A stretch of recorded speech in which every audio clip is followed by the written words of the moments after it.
Alrighty, Derek, here's your 489 Airboat engine. The description's coming in. It's got our Airboat outdoors on it. Looks around how all cool. We have a block there manifold. There's a Moroso fan on it. Put your fan on, make sure all the started. Go in there and make a run. See what she does. Stay tuned.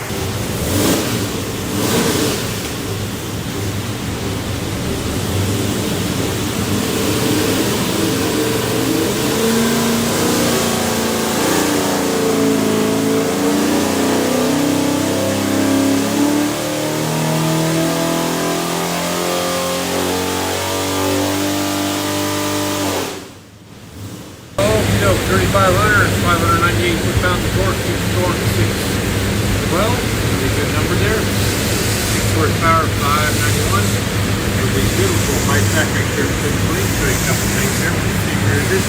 Find this thing looks like a credit card, USB card full of technical information. And the brake will be this inspection. I highly recommend reading it. Have a great day.